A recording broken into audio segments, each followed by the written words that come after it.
todos bienvenidos a un nuevo capítulo de Viaje al Centro de la Tierra, capítulo 14. Casi me pongo a leer, menos mal que lo tengo ahí. 14. En Estape, un poblado compuesto de unas 30 chozas edificados sobre un mar de lava, bajo los rayos del sol reflejados por el volcán, se extiende en el fondo de un pequeño fiordo encajado en una muralla que hace el más extraño efecto, sabiendo que el basalto es una roca oscura de origen ígneo, afectando formas muy regulares cuya disposición causa extrañeza. La naturaleza procede al formar esta sustancia de una manera geométrica y trabaja de un modo semejante a los hombres, como si manejase la escuadra, el compás y la plomada.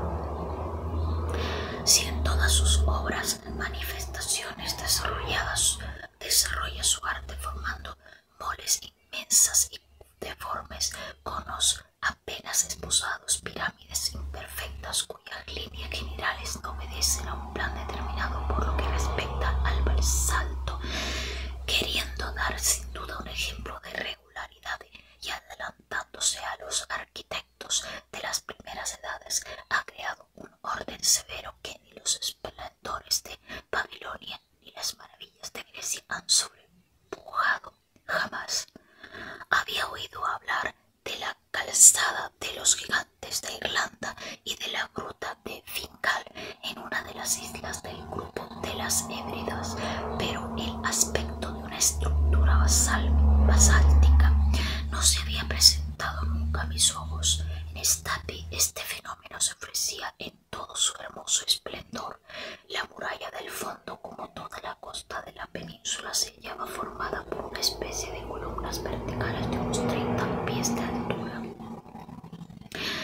Estos postes bien proporcionados y rectos soportaban una arca de columnas horizontales cuya parte avanzada formaban una semibóveda sobre el mar a ciertos intervalos, y debajo de aquel cobertizo natural sorprendía la mirada aberturas ojivales de un admirable dibujo, a través de las cuales venían a precipitarse formando montañas de espuma las olas irritadas del mar. Algunos trozos de basaltos arrancados por los furores del océano yacían a lo largo del suelo cual ruina de un templo antiguo, ruinas eternamente jóvenes sobre las cuales pasaban los siglos sin corroerlas.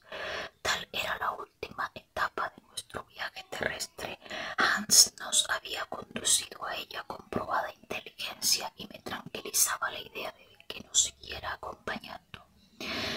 Al llegar a la puerta de la casa del cura, cabaña sencilla y de un único piso, ni más bella ni más cómoda que las otras, ni un hombre errando un caballo con el martillo en la mano y el mántil de cuero a la cintura.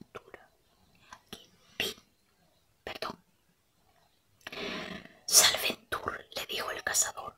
Goddag, respondió el albeizar en perfecto danés.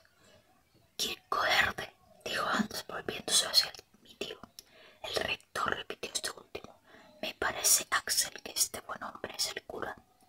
Entre tanto ponía Hans el Kierkegaard al corriente de la situación. Suspendió entonces su trabajo, lanzó una especie de grito e impuso sin duda alguna entre sus caballos y chalanes, y salió de la cabaña enseguida una mujer que parecía una furia. No le faltaría mucho que medir 6 pies de estatura. Temí que viniese a ofrecer a los viajeros el oscurante islandés, pero no fue así. Por fortuna, al contrario, nos puso muy mala cara al introducirnos en la casa. La habitación destinada a los huéspedes, infecta, sucia y estrecha, me pareció que era la peor de la rectoría, pero fue necesario contentarse con ella, pues el rector no parecía practicar la hospitalidad antigua. Antes de terminar el día vi que teníamos que hacernos con un pescador, un herrero, un cazador, un carpintero, todo menos un ministro del Señor.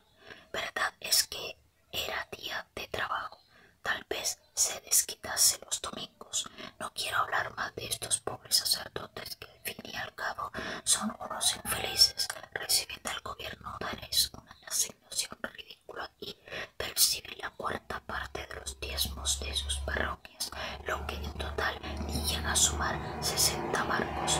Necesitan por consiguiente trabajar para vivir, pero pescando, cazando y errando caballos se acaba por adquirir las maneras, los hábitos y el tono de los pescadores, cazadores y otras gentes no menos rudas.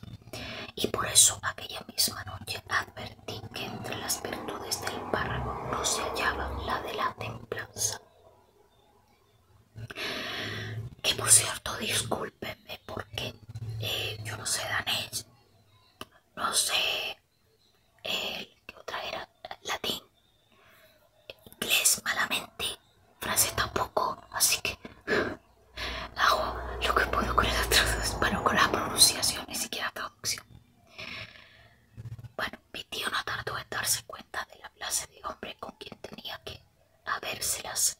En vez de un digno y honrado sabio, halló un grosero y descortés campesino y resolvió emprender lo más pronto posible su gran expedición y abandonar cuanto antes a aquel cura tan poco hospitalario. Sin fijarse siquiera en su propio cansancio, decidió ir a pasar algunos días en la montaña. Desde el día siguiente de nuestra llegada a Stapi, comenzaron los preparativos de marcha. Contrató Hans 3 irlandeses que debían reemplazar a los caballos en el transporte de nuestra impedimenta. Pero una vez llegados al fondo del cráter, estos indígenas debían desandar el camino y dejarnos a los tres solos. Este punto quedó perfectamente aclarado. Entonces tuvo a mi tío que decir al cazador que tenía la intención de reconocer el cráter del volcán hasta sus últimos límites. Hans se contentó con inclinar la cabeza en señal de sentimiento.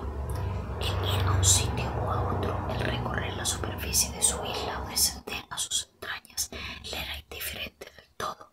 En cuanto a mí, distraído hasta entonces por los incidentes del viaje, me había olvidado algo del porvenir, pero ahora sentí que la zozobra se apoderaba de mí nuevamente. ¿Qué hacer? Ir a Hamburgo hubiera sido ocasión de oponerme a los designios del profesor Lidenbrock, pero al pie del Sneffels no había posibilidad. La idea sobre todo me preocupaba más que todas las otras. La idea espantosa capaz de crispar otros nervios mucho menos sensibles que los míos. Veamos, me decía a mí mismo, nos vamos a encaramar en la cumbre del Sneffels. Está bien, vamos a visitar su cráter, soberbio. Otros lo han hecho y aún viven. Mas no para aquí la cosa. Si se presenta un camino para descender a las entrañas de la tierra, si ese malhadado Saknussemm ha dicho la verdad, nos vamos a perder en medio de las galerías subterráneas del volcán. Ahora bien, ¿quién es capaz de afirmar que el Sneffels está apagado del todo? ¿Hay algo que demuestre que no se está preparando para otra erupción? Del hecho de que duerma el monstruo desde 1229, hemos de deducir que no prueba despertarse. ¿Y si se despertase, qué sería de nosotros? Valía la pena de pensar que en todo esto, y mi imaginación no cesaba de dar vueltas a esta idea. No podía dormir sin soñar con erupciones y me parecía tan brutal como triste tener que presentar el papel insignificante de cacería. Incapaz de callar por más tiempo, decidí finalmente someter el caso a mi tío con la mayor prudencia.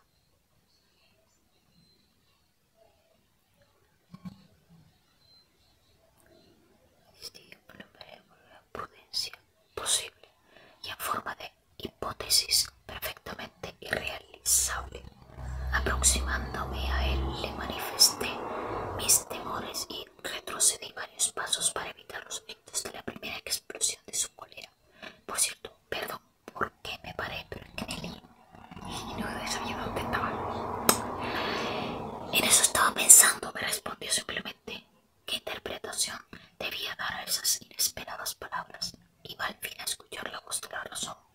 pensaría suspender sus proyectos.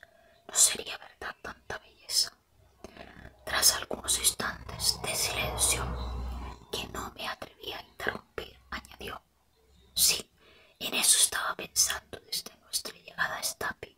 Me he preocupado de la grave cuestión que acabas de someter a mi juicio, porque no conviene cometer imprudencias. No, respondí con vehemencia.